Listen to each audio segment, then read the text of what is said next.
For most of our L&D listeners, you've probably written a learning objective using Bloom's taxonomy. Maybe you even memorized that pyramid and those verbs understand, apply, evaluate, create, analyze. It's practically instructional design canon. But what if we have been using Bloom's taxonomy in ways it was never meant to be used? What if this go to framework is getting in the way of real learning? That is something that Jonathan said to me earlier this year.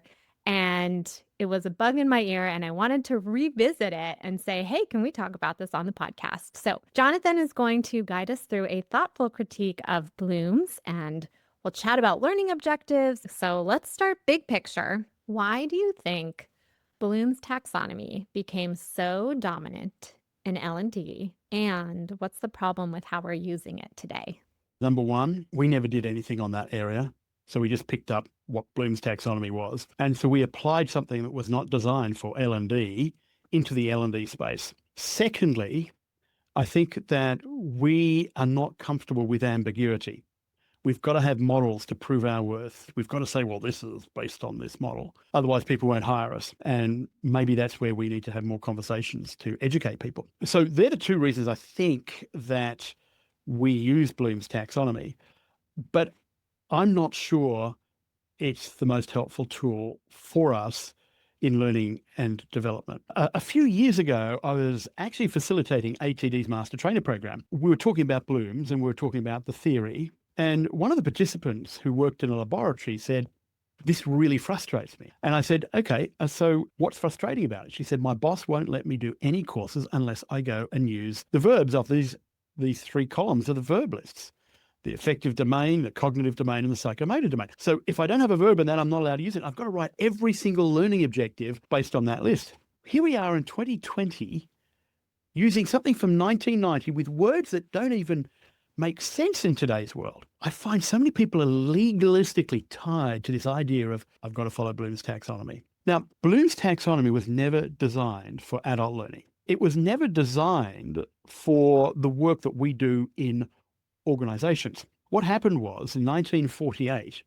a group of university and college examiners got together in Boston at a conference of the American Psychological Association. They said, you know what, we're all college examiners. What can we do to learn from each other?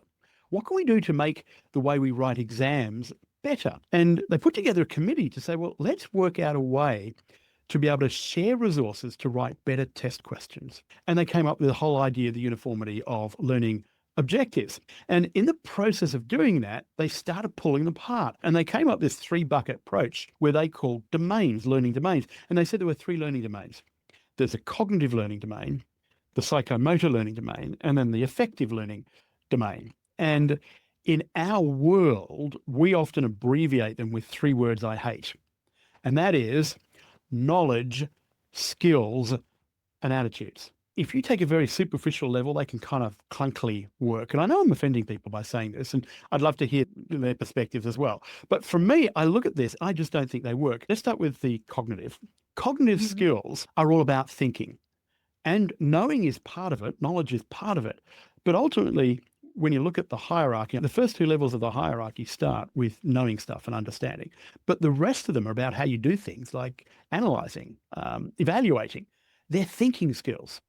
So why we call cognitive skills knowledge, which is passive, doesn't really make sense to me. So I agree with the concept of knowledge, building on top of knowledge. You need to understand something to do it. And I think there are good ways to argue that that's wrong too. The thing is, when you look at Bloom's taxonomy, what is it? 6, I think, different levels in the cognitive domain. The first two are knowledge, the rest are all thinking. Mm-hmm. So I would say if we're going to categorize that entire domain, we should go with the majority rules, which is the thinking stuff, evaluating, synthesizing, and stuff like that. It's much more practical. I would argue that corporate learning has more in common with the apprenticeship model, because it's about skills and doing, than it does with the university model. I think what we do in corporate training is, because our experience has predominantly been with a university model where we're taught knowledge, we fall into this knowledge world of this is what you're going to know at the end of the class. When really, if I'm in corporate learning, my clients want me to say to them, hey, at the end of this class, your staff will now be able to do this machine or operate that function or something else like that. So coming back to Bloom's taxonomy and the knowledge and all that kind of stuff, it doesn't mean knowledge is unimportant.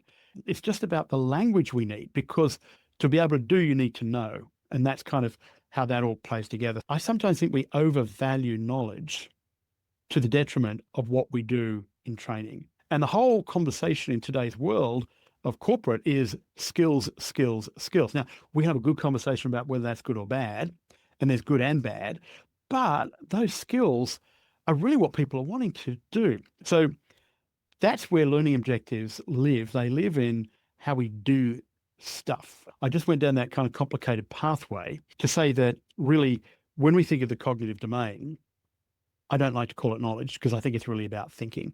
And if I have a corporate client, they don't want me to teach somebody to know.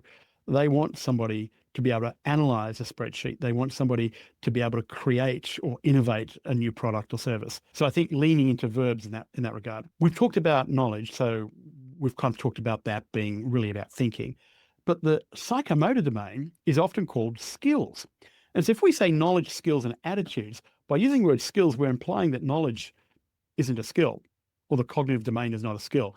And I actually think the cognitive domain is a skill. So I would rather describe psychomotor skills as being the physical skills. The next piece is the affective domain. And the affective domain is the squishiest domain of all of them.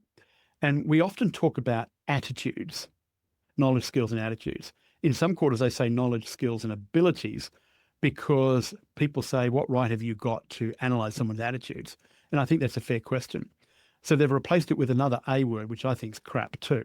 Abilities is such a wishy-washy, unconcrete word that tells us nothing, except we can go to meetings and sound like we know what we're talking about. I think we need something a bit more specific. And I would say mindset is a better term for effective skills. Instead of saying there's the knowledge domain, the skills domain, and there's the attitude domain, I would say learning takes place in three domains: the thinking domain, the physical domain, and also the mindset domain.